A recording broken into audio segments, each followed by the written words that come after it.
Well, welcome all. I'm not Pippa Hennessy, as the astute among you may have noticed.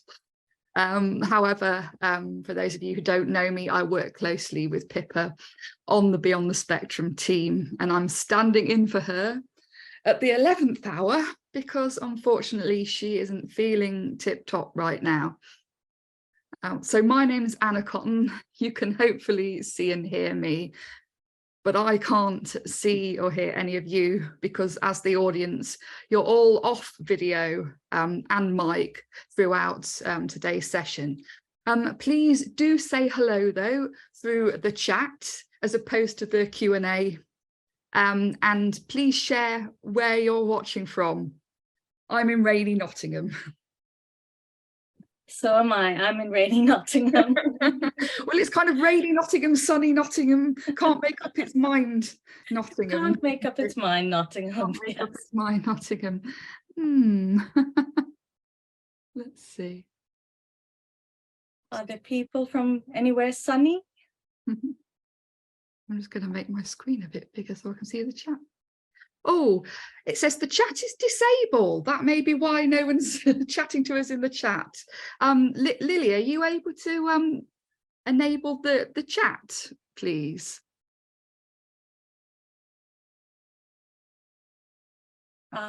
Got some sun in Lincolnshire, I can see there.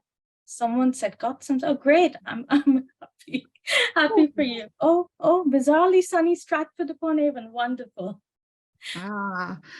Yes, the chat now seems to have popped up. Oh, hi from Leicester. Hi, Deborah. Oh, hello, George, in sunny Stratford-upon-Avon. That's great. The chat's working now. Lincolnshire, Grantham, Carlo. I don't know where Carlo is. Do you? Sunshine in Brighton. Oh, God, they've all got sun but us. Oh, yeah. Not fair. Derbyshire, Warwick. Ireland, wow. Ireland. Castle Donington. Crikey. Out of London. Wonderful. All people from rainy Nottingham. Wow. Thanks for joining us from all over the UK and beyond, it seems. So following on from Kate Fox's brilliant masterclass, which some of you may have attended a couple of weeks ago, today we're going to hear from the multi-talented Shreya Sen-Handley about her life as a writer and a late diagnosed autistic woman. And there's a lot of us about, myself included.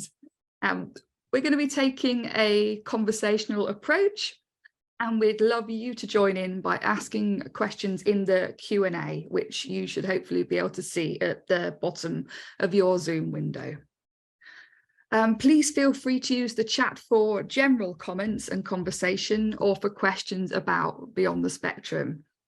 And if you could use the Q&A for specific questions for Shreya, I can do my best to keep an eye on that and pass them on towards the end of the session. So now let me introduce Shreya. Shreya Sen-Handley is an award-winning author of 3 books with HarperCollins. The best-selling travelogue, Handled with Care. It was longlisted for the Times of India's best non-fiction book in 2023. There's her acclaimed short story collection, Strange, and the award-winning Memoirs of My Body, a UNESCO City of Literature Best Reads in 2017.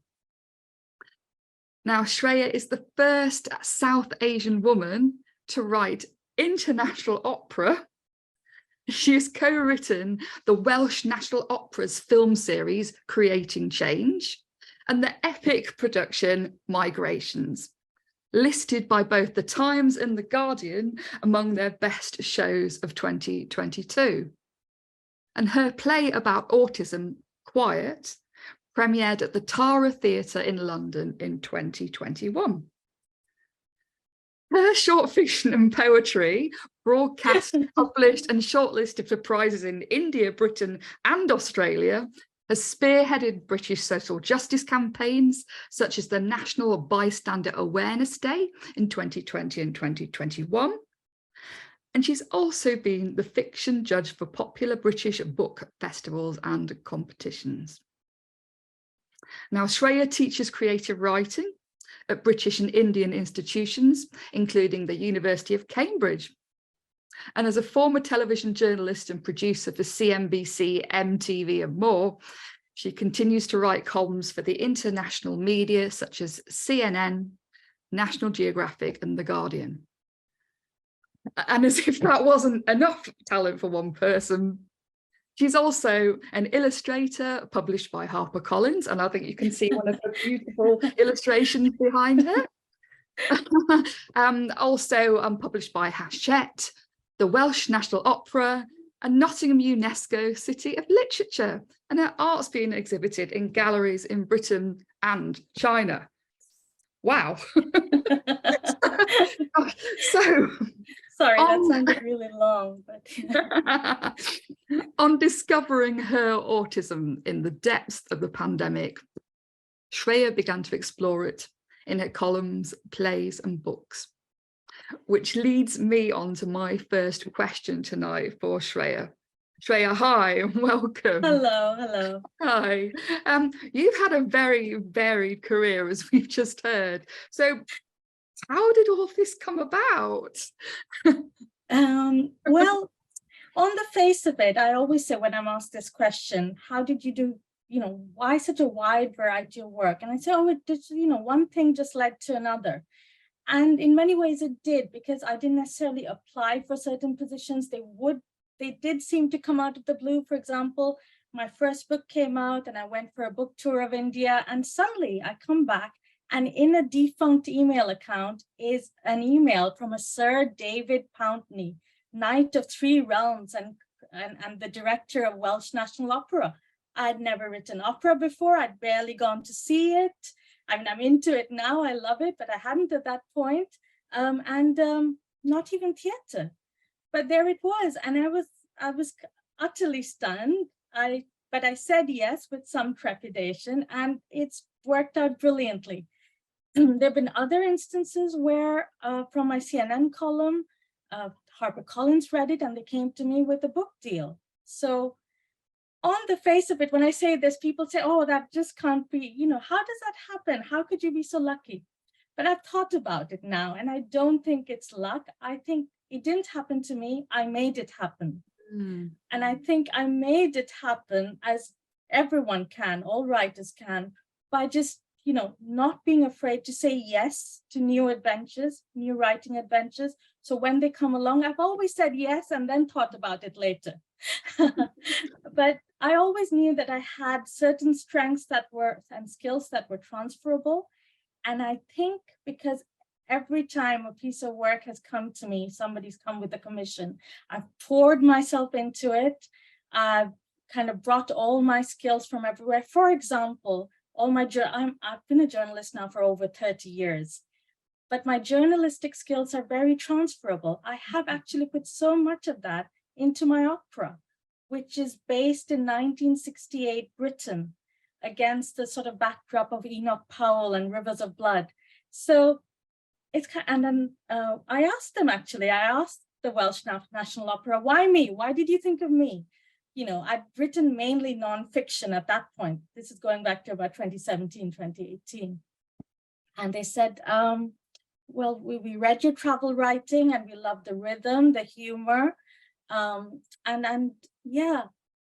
just the color. And that's so operatic. And I never really realized that till I wrote one. So yeah, the point of what I'm getting at is that you can do a wide variety of work. We all can, if we just say yes to it and know that the skills we have, the things that make us individual, are so transferable, and we can sort of tweak it and weld it and bring it to different art forms, and it just all falls into place if you're just giving it your all. The other thing I wanted to say regarding the wide variety of work is that I think it's because I'm so many different things, and we all are mostly. So I'm a woman, so I have a specific area of experience there. I'm a person of color. another, sort of ambit of experience there. I'm a migrant and I've lived in many different countries, have had many influences. Yeah. And now of course, I find that I'm atypical, I'm neurodivergent, and that's another ambit of experience that I always had and didn't know about. So I think because I'm so many different people, I'm also able to do so many types of work. Oh, wow, that's a fascinating answer. And I guess it's all about getting out of our comfort zone, because until we do, how are we supposed to know what we can do, what we can't do, and, how we're supposed to grow? I think you must have read my mind, because you really answered my second question within that first question, which was really, how do you start working in a new area like journalism to libretto, which seem so far apart, but I think you really encapsulated just how.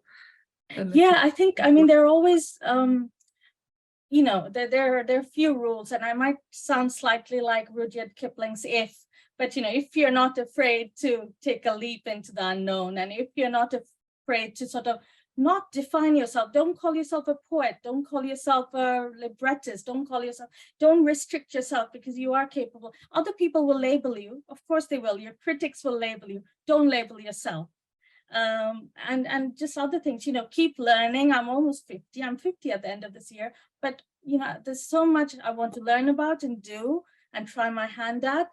Don't worry about criticism. And the hardest thing for me as a neurodivergent person is actually to put my work out there and sort of tell everyone about it. Because we can have bubbles, can't we, sometimes, and we're quite private people. But that's the one thing where I've had to really step outside my comfort zone. Everything else, I think, I've moved from country to country so often. I'm used to being the newcomer. I'm used to being the new kid in the classroom who doesn't know what the hell is going on. Sorry about the swearing, but so I'm not uncomfortable with that, but I am uncomfortable with kind of sticking my hand up and saying, hey, I'm good at this, I can do this, but I make myself do it. So while you were talking about you were giving out my CV, I was kind of going, ooh, but unfortunately these days, it's a part of what a writer has to do. Of course, that's self-promotion. And actually, I've noticed the comments in the chat. Someone said, don't apologize for your success, Shreya. And absolutely, don't apologize. Quite right. I think that those are the cardinal rules. Do your best work, put it out there, don't be afraid. There will be criticism, we all get it, and rejection, and just keep saying yes to all sorts of new work. You'll find that you love so much of it. Occasionally something or the other won't work out, but so much will. And you keep doing good work. It's like the saying, one good deed deserves another, one good turn deserves another. So your good turn being the great work you do, and that brings up opportunities along. Oh, that's wonderful. Thank you. I see we've got a couple of questions in the chat. We will come to them, but we're going to focus on them towards the end of the session. So now let's hear from Shreya, who's going to do a reading from Strange, which is her wonderful and fantastical short story collection. So this is a story called The Memory Project. She looked like a tree sprite, a shakchuni, but a very pretty one, standing silent and half smiling under the spreading branches of her old mango tree, Deep was saying, his face animated with the memory of that summer long ago. She came to us the year you started that venture with the weavers, remember? But his mother was clearly only half listening, her attention pinned on the simmering pot of hybrid rice and shrimp she called kichoto. When khichdi meets risotto, she would laugh, which she was seasoning and stirring in turn. Perhaps a dash too much salt had already gone into it, because his father appeared suddenly alarmed, looking up from the newspaper from which he rarely surfaced. But when his wife continued to give more importance to her swill than her son, he too settled back into his comfy chair and got on with his reading. Deep prattled on, this benign disinterest from his parents so familiar that it was comforting. I first saw her from the shadow of the porch where I was playing, but when she looked over, I knew I'd been spotted and trotted up. She watched me as I walked up, like a cat, I thought, as carefully as I'd been observing her. To his grandiose 7-year-old wave and huge gap-toothed smile, she smiled back slightly and tipped her head in welcome. That had made him giggle even then. Wasn't this his house, his mango tree? Or maybe it was to see him better. She wore big glasses, after all, like his mother. But for the most part, she seemed to stand stock still and as quiet as the tree branching out over her. Are you here for me? He'd asked her. She'd thought this over a good long while before she agreed that she was, tilting her head farther forward. Deep could recall being terribly impressed by this, as he hadn't thought it was humanly possible. Back then, the time she took to mull it over also worked like a character certificate, because at 7, he recalled, I gave as much thought to every question, whether they were about my aspirations when I grew up. It was an explorer I wanted to be that year, I'm sure, to how much jam I needed slathered on my toast. It showed me she took me seriously. Deep did not, however, take his parental distraction to mean they didn't take him seriously. He was happy to hold forth uninterrupted on the work he had before him. Having his parents as mostly silent sounding boards had always helped him gather and firm up his ideas, as it was doing now. He was hoping to produce something quite special, even startling, for his university writing project, the memory project it had been dubbed by his class, as it involved digging deep into their subconscious and coming up with stories from their own lives, yet distant enough in terms of time or ties to make the process more demanding than an everyday spot of scribbling. That's nice, dear, his mother offered distractedly as she sniffed the pot for missing ingredients. The nose, his father liked to joke when she did this, and added her 3rd round of Tabasco. She could have meant the story he was narrating, or that she was pleased the woman looking after him in her absence had taken him seriously. Yet did that slight furrow on her brow indicate worry, that she'd overspiced her culinary concoction, or under-listened to her flesh and blood creation? Deep continued. When she spoke for the first time, she had the quietest, most far-away voice, like the wind rushing through long grass. At that, his father stirred and looked nostalgic all of a sudden. Deep fervently hoped he was not about to embark, like all dads do, on a highly colored story of some imagined daring do in his misspent youth.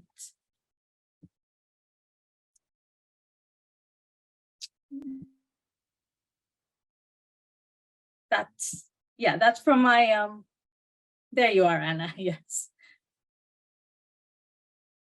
Oh, I can't hear you, Anna, I can't hear you. Sorry, I was just lost in the there. Thank you so much for sharing that.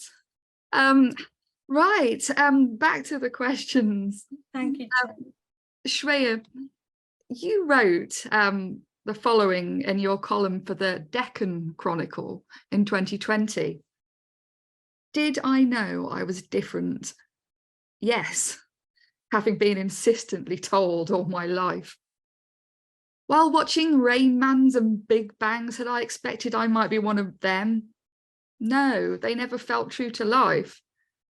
Did it knock me for 6? Oh my God, yes. Was I distraught and crestfallen? Confused at first, but then it brought me peace. My life seen in this new light suddenly made sense. Now, I personally identify so closely with that because despite feeling atypical for as long as I can remember, I didn't realise until the pandemic that the reason for this was because I'm autistic. And that line, my own life seen in this new light suddenly made sense. Yes, completely relate to that. So can you tell us a bit more about the positive aspects of your diagnosis and how it's helped you navigate your life? Yeah, I think it has made a huge difference to me. It has had a very positive effect on me. Has there been any negativity around it? Yes, the occasional reaction, but not from anybody close. So that hasn't mattered that much. For me, it's given me this sense of relief, this kind of like a weight lifting off my shoulders. Because finally, all the things that I felt was wrong about me, all the things that felt made me feel like an outsider, a misfit, things I couldn't explain, social interactions that didn't work out for me, it all just suddenly made sense. And in that moment, and knowing what I did, I was able to forgive myself for the things I thought of as my failings, which now looking at it, I don't even consider failings anymore, just a different way of being, just a different mode of processing, communicating. You know, I'm not, obviously lots of good things had to have been said to me as well over time, but I've also been called woolly and vague because I've realized I sometimes hear things a couple of seconds later than, and I think this is a common experience. Well, at least, you know, you can't say it's a common experience, but many people have known it. And so because the penny drops slower, but as I think I said in the column as well, it drops with the power of a bomb. Once I hear it, once I get it, it's completely, I mean, I totally get it. There's no woolliness or vagueness about it then. Even in terms of, oh, you know, she's very quiet, she's unfriendly, etc. But yeah, it all makes perfect sense to me now. And that is so wonderfully liberating to sort of know oneself, to love oneself, to feel comfortable in one's skin has been, yeah, it just, all the things that I thought were parts of, you know, that it came from various other things. So being a woman in sometimes sexist societies and environments, being a person of color in sometimes bigoted environments, being a migrant where migrants are not wanted really in any country. You know, some people more and some people less welcome you, some people don't. All of that, all those experiences have always made me feel slightly wrong-footed. And then, of course, I realized that this was also a part of it. It wasn't just those, this was a part of it. But in having one extra kind of, what might be considered one extra atypicality, one more reason to be a minority, actually worked out to be a wonderful thing. Nothing before this had sort of given me that sense of, actually, this is all good. This is all right. This is exactly who I am and want to be. And like I said, I'm 50 this year, and so it's late. But I still think, you know, if I have a good feel, if I can manage a good decade or 2 or 3 of feeling like this about myself, I just want it. It's just wonderful, and I would wish it for everyone. It's been, yeah. It's wonderful to hear those positive aspects. You've talked broadly about how it's helped you navigate your life, but how about specifically your writing? How has your diagnosis affected your writing? Yeah, I think that the weird thing about my writing, it affected my writing? I think I always wrote atypically. I always wrote differently, and I had a different writing process. And sometimes I wondered why my writing process was so different, in the sense that, you know, when everyone was saying, oh, you know, you must do it this way, this is the way good writers do it, this is the way, and I couldn't, that wasn't my way of writing. One of the things that in fact came up in Kate's chat as well is how some atypical neurodivergent people, obviously not all, we're such a large part of the world, but how some of us like to write in fragments or short bursts. And I find I like to do that too. I like to write in short, vivid bursts. And I think I wouldn't want to do it any other way. I found that it really works for me. Not only can I pin it down, and there's a kind of emotional decluttering with every time I do that, it's just, and it all falls into place, but it also gives it my particular kind of color, the color I bring to my writing, the rhythm I bring to my writing. And most of all, if I write with my own voice, it will ring true, and a reader will undoubtedly relate to it better.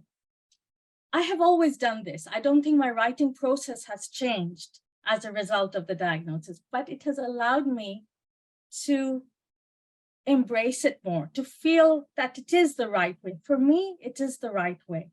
For somebody else, it may not be. And also to acknowledge, which I always have, that there can't just be one right way. There are so many ways of being and so many ways of writing. So yeah, that was one thing. Another thing that I found is that it's kind of, it goes along with this, that I'm allowing myself the latitude, the freedom to actually give in to my kind of little quirks more. A lot of us, I think, like repetitive action, you know, not just autistic. You might have OCD and you like to do something over and over again. I've found that I quite like pacing. Now, I like to pace to think about myself. And I used to consciously stop myself from doing that. But now I don't. If I'm pacing upstairs and I sound like Mrs. Rochester downstairs, I don't really care anymore. I'm happy to be who I am. And I think that's bound to, as I explore it further and I let myself be myself more, it's bound to affect my writing to a greater extent. And to perhaps, I've always been told I'm a very relatable writer, and perhaps it will enhance that even further. It can only be a good thing. Yeah, I see we've got some pacers in the chat as well, and I was about to add I'm a pacer as well. So maybe like goes hand in hand with autistic writers. Yeah. I said I wasn't going to go to the Q&A until the end, but there is a question that is very similar to what you've just talked about. So it's from Tiara, and it says, how has neurodivergence made your experience potentially differ from atypical creatives in getting your work seen and in getting it done? I don't know if you've got anything to add. There, repeat the question for me. I hope you don't mind. Pardon? Just repeat the question for me. This must be the thing of registering. It sometimes too. Yeah. Yes.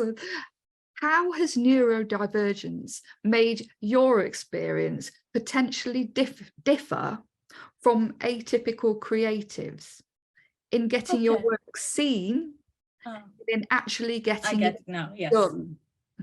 Excellent. Yeah, good question. I think I think it's made it more difficult in certain ways. I mean, for example, when I was a child, I just thought I was painfully shy. But in fact, I just had that kind of slight inhibition that some of us do, I think, in terms of approaching people, just kind of sticking out. My son has the same. He doesn't want to stick out. He has a lot to say. He's very articulate. But so in that sense, the hardest part was not the writing. The writing comes easily. And neurodivergence can have a lot to do with how I write and the fact that it's quite an individual voice, as I've been told. So that's all good, right? The harder part is getting it out there. And perhaps a neurotypical person finds it easier to do the kind of networking you're told to do, the kind of approaches you're asked to make.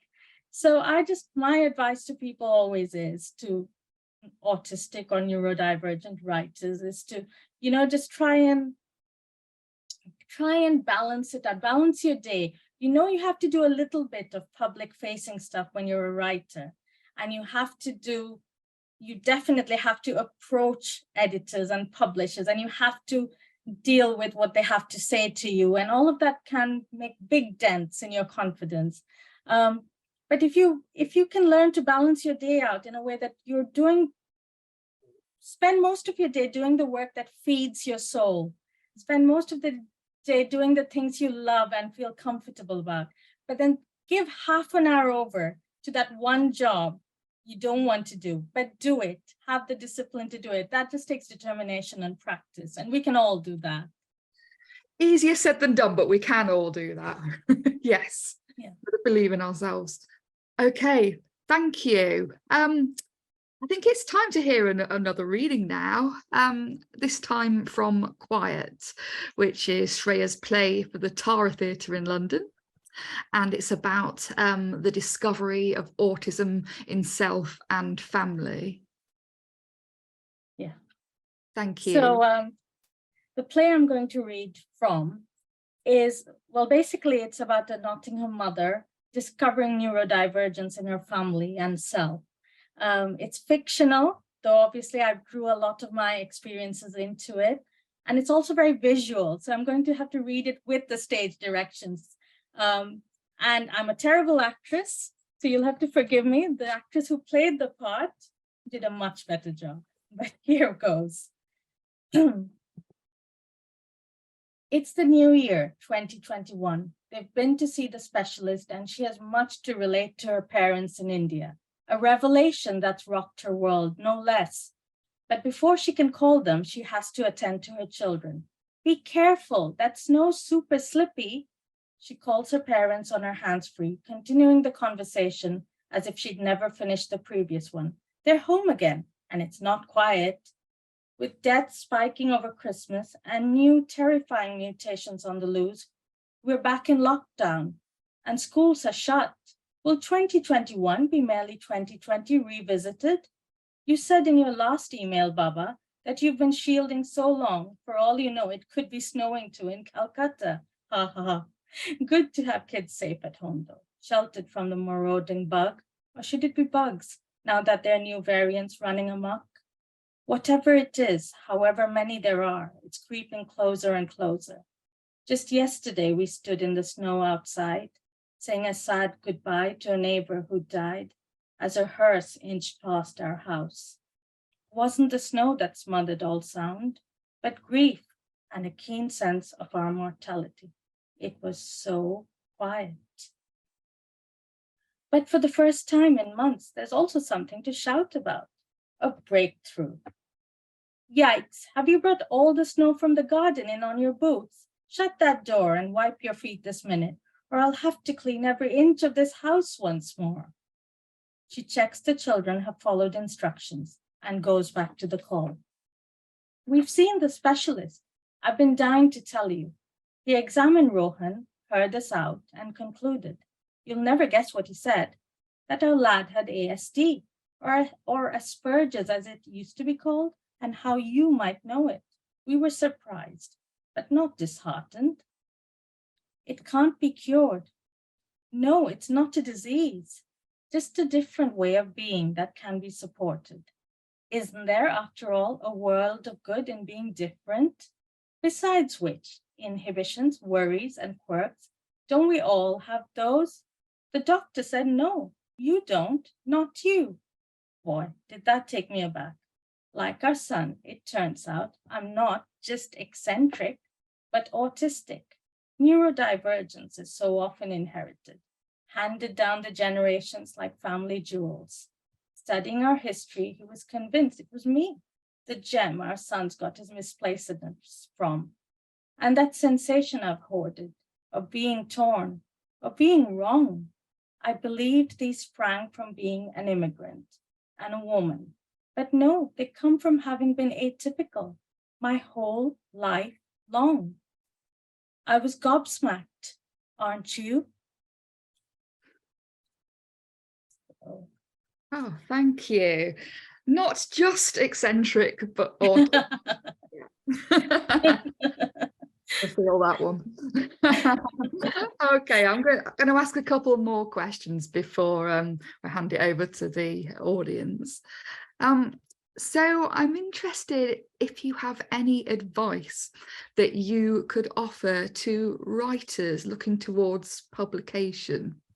Yes, definitely. I've actually made some notes for you somewhere. Just bear with me. I think some have fallen to the ground. Here we go. Yeah. So I thought I should make notes because basically, I think I've said some of these already. So in general, my advice to writers is, pour yourself into everything. All the rawness, the vulnerability, the wrongness, everything. It's hard to do that. When I wrote Memoirs of My Body, my first book, and it was about my body, And that was so hard to do. It was like literally being laid bare. And one of the things you have to do, you have to be true to, your voice has to be authentic. It has to be true, or you won't be able to connect to readers. However, it is incredibly hard to think of them reading that book. So it's just that, just write it for yourself. Think about publishers much later in the process. The other thing, obviously, is brush up your writing again and again. Now, as atypical or neurodivergent people, I think this is actually easy for us. I have no problems with editing. I enjoy it. I enjoy the whittling away and getting it just right. The harder bit, do some user testing. So that means approaching people. It means approaching people who already like your writing, your inner circle, which is easy, and then approaching people who are not. That's much harder. But yeah, so there are always little elements that you have to kind of, gear yourself up for, which is a little bit harder for some of us, for the neurodivergent. But then there's so many things that are not. For example, the research that goes into your work, but the research that also goes into finding the right publisher. I've been doing that this week. I've been researching publishers because I've got a book that I want to send out there. My first 3 books were published by HarperCollins. I want to have a little bit more of an adventure with publishers now. But the research was actually kind of fun. And one thing I want to tell everybody, spread your net wide. Don't just send it to publishing houses in this country. It's a big wide world out there. There are lots of English-speaking English language markets. The biggest English language market in the world is India, English language reading market. Also, Indians, I think, still read more books than we currently do over here. So it's a big market. So don't think that you have to restrict yourself to anybody. You don't have to be Indian either. I have an English friend who sent her book to Penguin India, and because they liked the topic, they had it published. They didn't know her from Adam. So there's all sorts of possibilities out there, is basically what I want to say. Yeah, and the other thing, those who are, if you're a poet or you're a novelist and you're thinking of yourself as just a poet or a novelist, you might think that, I couldn't possibly write a column. I couldn't write an article, but actually that's a great way to get your writing out there. Because once you start writing for the media and you learn how to keep yourself limited to a certain number of words and what editors want and how to work with editors, it's a great learning process. And it could happen to you because when I inched back into writing after my children were born, there was a 10-year almost sort of sabbatical away from writing. But when I got back into it, I started writing columns again. I wrote for The Guardian, I wrote for Times of India. And I wasn't really approaching anyone else. I was quite happy. That seemed a pretty big deal. But I was posting on Facebook for the first time. And then the editor of CNN India came to me and said, would you like to write for us? And so I did. And that led to my HarperCollins book deal. So you just never know what could lead to something, just write. Don't restrict yourself. Write for the media. Write poetry. If someone asks you to write poetry, try your hand at things. I mean, even if you aren't a poet. That would be my advice to anybody. Just write loads. Try your hand at everything. Don't discount any possible publisher or market, or if it feels the right fit for you, doesn't matter if they're in Australia or Canada. Why not? Start there. Oh, some brilliant advice there. I mean, some things I hadn't even considered, like the biggest English language market being India. I didn't know that. Wow. Definitely food for thought there. And not to pigeonhole yourself. There's so many of us, we've surpassed China in population last week, I think. Wow. So, yeah. Oh my goodness. Thank you. So one final question from me. Do you have anything specific that you would say to neurodivergent writers? Yeah, one of the things, I think I've touched upon some of these, but again, just to remind you, because I think it's important, and I wish there'd been people reminding me. One is that, know when to cut yourself some slack. There are some things that go easy on yourself. This is hard. Actually, going easy on yourself is hard, but do it. So like I said, balance your day out. So you're doing 80% of what you love and what you're already good at and you're good at. That will sort of shore you up. It will give you the confidence to do the stuff that you don't like as much. So the approaching the publisher, the sending off for user testing, the networking, all of that, if that's not for you. The other thing is structuring. I wanted to talk about structuring a little bit. This is a kind of pet, not a peeve, it's a hobby horse of mine. Some writers, you like writing in fragments. I like writing in fragments. But if you have a structure, it's like a jigsaw puzzle. If you have a framework, you can then fit the fragments in and create that long form novel. Because if you're writing long form, you will need continuity and you'll need shape. So even if you like writing in bursts of, then you just have to you have that structure and you keep coming back to it with your little individual pieces and fitting it into the right places, if that makes sense. I hope that makes sense. But it's one good way of doing it. One good way of ensuring you can still write like yourself, but you can go back at the end of the week or whatever and fit it all into place. Yeah. Okay, great. Thank you, Paul. That makes perfect sense. Okay, fantastic. So so those were my two main things to say. Another thing was, if you're going to write about, don't worry about whether editors and publishers are interested in autism or neurodivergence or not. Be true to yourself, tell your story, but if you tell it with the kind of, if it's vivid and it's humorous, it will become, it's so easily relatable. It will be universal, and your readers it won't matter whether they're neurotypical and you're atypical. And for the same reason, if readers like it, publishers will like it, and you will find a publisher. So just don't worry about things like that. Just do your best, tell your best story, be your best self. Absolutely. Now we've got 5 questions in the chat. Probably about 12 minutes. Let's see how many of those we can get through. So we've got a question from Ruth, and that is, how does your writer's imagination connect to your work in other areas? Would you say this Renaissance thinking is a strength and a feature of your neurodiversity? I think it is a feature of my neurodiversity. I think that bit of it, the diversity, is key. I think it allows me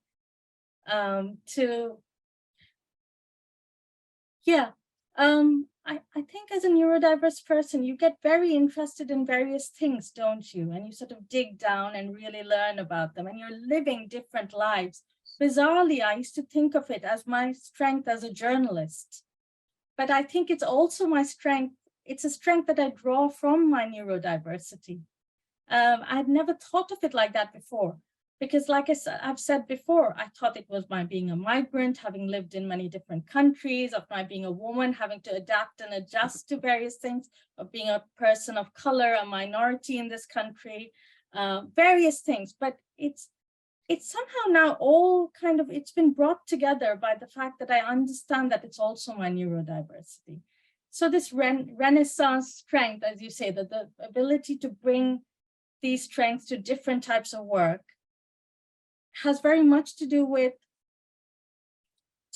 my being autistic, for my being a bit of a shapeshifter. I don't know if you all feel that way, but I think I'm a shapeshifter. And I don't know whether society forces us to be shapeshifters or whether in fact, we are by nature. This is a medical thing I wouldn't want to go into, but I think many of us are by nature many different things, whether we're neurodivergent or not. It's definitely a strength that I've drawn from the many things that I am, but also my atypicality that I bring to my work. I hope that was your question, because sometimes I lose track of what I'm supposed to be answering, but yeah. Hopefully, Ruth, that's answered your question. Let me know if not. Yeah, please. The next question's from Paula. She's said she's had to leave the session, but I think it's quite a interesting and useful question to answer anyway. She says one thing that she's found a challenge is jumping time in stories. She can read novels that can be written in scenes anywhere along in any order, and she finds this liberating. And then she says, I find managing all my papers from writing and folders online the hardest thing. And do you use any sequencing tools for organizing? You can. There's all sorts of, you can, when you start writing, and if you, like me, I actually wrote my novel, which is historical fiction. It's my latest work. That's the one I'm working on getting out there right now. And I've just finished it a couple of months ago. And although it's historical fiction, because I decided not to have a linear sort of progression, because it goes back and forth in time, that actually worked really well for me. So you can write long form. You can choose to write in a sort of, in that way, where it's not chronological really, but it's still, you know, you're still writing long form. It's still historical fiction or anything else which requires it to have that kind of continuity. What are the tools that would work? There's all sorts of things you can consider. You can set up a murder board. So you can, you know, you can have a notice board where you're moving things about, your suspects, your murderer, you know what I mean, your characters, your plot, different elements of it. You find folders difficult online. Yeah, I'm not quite sure. You can, obviously, if you had a murder board, it could actually be up on your room, you know, your wall. It doesn't have to be on the computer if that's not for you. You can do all sorts of things. You can, I sometimes do structures that are like skeletons. So you can think of the human body and work, you know, figure out the body of your story, the introduction, and the feet at the end of your story. And you put the little elements that you want to put, you move them around, you put them in the right place. It's kind of fun as well. You can draw a skeleton and play around with the different body parts. It's like that board game Operation. So there are fun ways of structuring and sequencing your work if you're not terribly happy with just doing the dull online folder thing. Yeah. Thank you. That's really helpful. We've got a question from Ali, and she says, thanks for your talk. She was wondering how it was sharing your diagnosis with people, especially people in the publishing industry. I don't think, I mean, obviously one of the things I did right away is I write a monthly column for big Indian newspapers. And so that is read by thousands. So while I didn't maybe specifically go to publishers and say, I'm neurodivergent, I put it out there right away in my column, because that means that those of my readers who are avid followers of my work, they know right away. Did I say this to, I did of course say it to my publishers, HarperCollins. I've written 3 books with them. In my last book, Handle with Care, which came out last year, I did put it in my end notes that, you know, I actually wrote this book while I was going through the process of discovering this aspect of myself. And it actually made the writing of the book very different for me. Other than that, do you have to either, you know, don't have to hide it, but do you also have to declare it? I'm not sure, unless you want to be, you know, unless that to you is a very, of course, it's a very important part of all of us, but does that have to be your calling card? Or is that something you just, you know, it's very much an individual decision.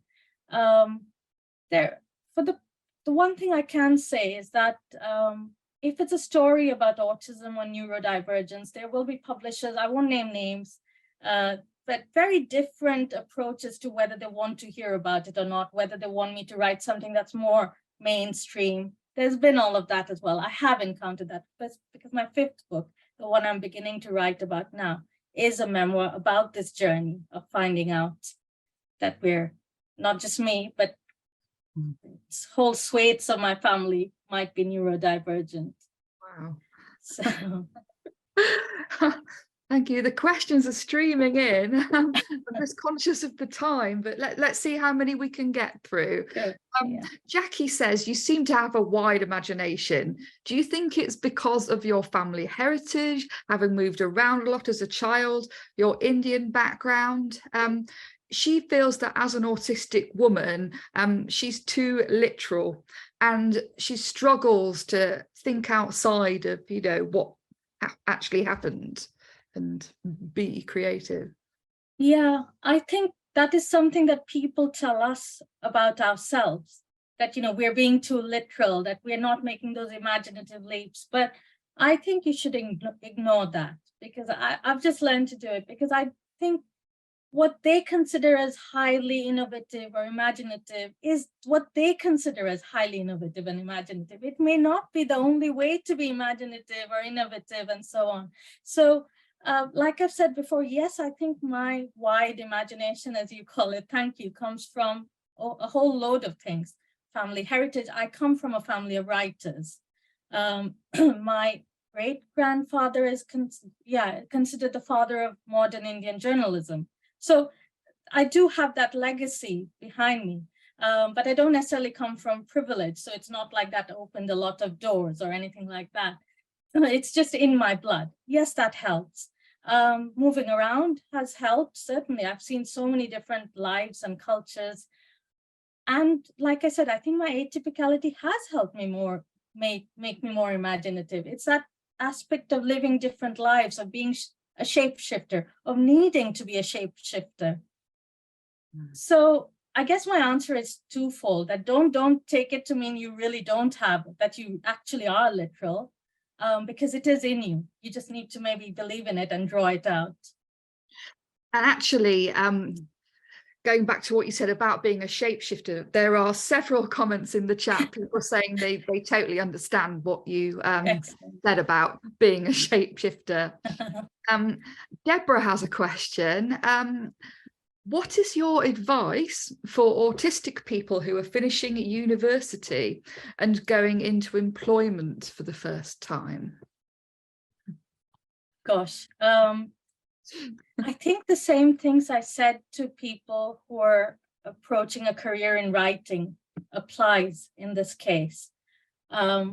Not having known that I was autistic when I was in your position of having finished university and started writing and started going out there to get a job, my situation was different. I did know, however, I had a different handicap, by the way. Just before I started going for job interviews, I'd had an accident.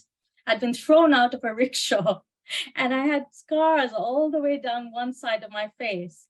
So I would, you know, go in and make jokes about being, oh, Scarface and all of that. But in the, it in a way kind of helped, because there was something Kate had said about masking and unmasking. And I think as shapeshifters and autistic people, we wear a lot of masks. That allowed me a kind of natural mask.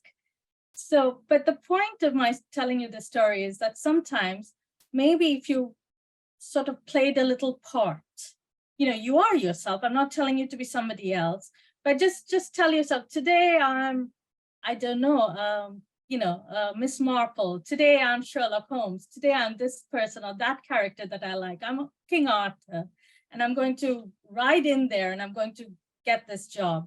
I think, you know, do whatever works for you to give you the confidence to know you are great as you are and you can go and get that job. Yeah, absolutely. There's one more question. I'm afraid we're not going to be able to get through them all because we're going to run out of time, but one question to finish on. How do you cope with sharing your stories and perhaps getting critical feedback? Oh yeah, that's a big deal. And again, I think as an autistic writer, which obviously I didn't know I was before, it can wound deeply. And also you can feel like I've always felt misunderstood. I think because sometimes they say, oh, this wasn't expressed in the way that so-and-so writer does it, or so-and-so did it so much better, or, and you're thinking, well, how do you know it's better? How do you know it's not just neurotypical?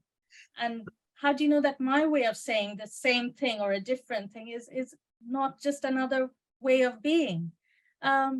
So it's a hard one. My friends in the showbiz industry, my opera friends, have said, just stop reading reviews. But that's not possible. You still feel tempted. And some criticism is good for you, when it's well meant. So I say, I found that I find it a bit easier now that I know that I'm atypical and my ways of expressing things are necessarily different. Always keep that close, that you are different. You will say things differently. Not everyone will love it.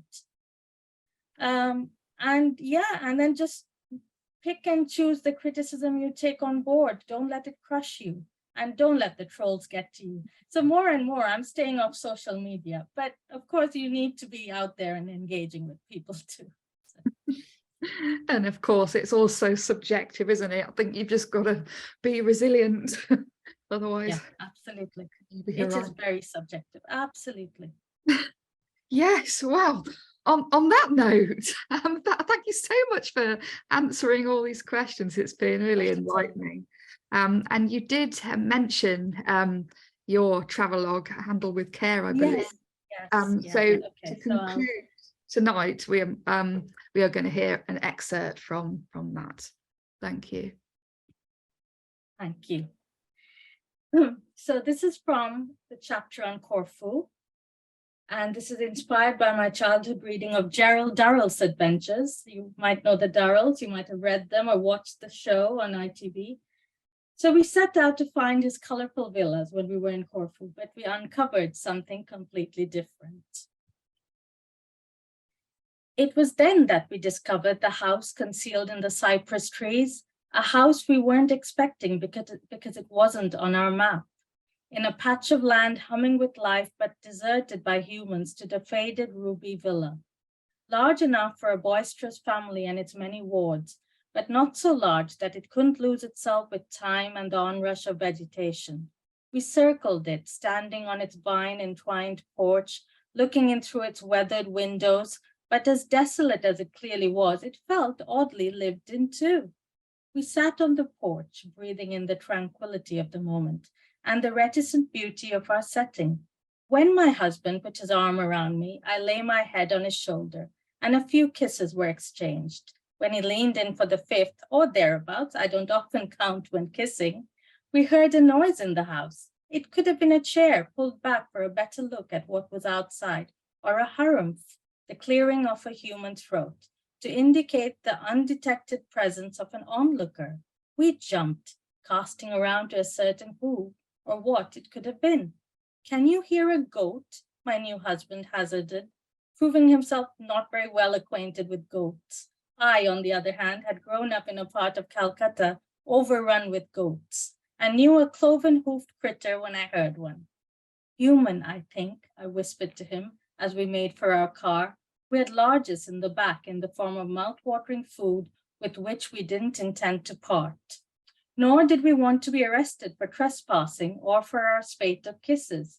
Scrambling into the car, we were sure it felt more crowded than when we drove in, yet thought nothing further of it.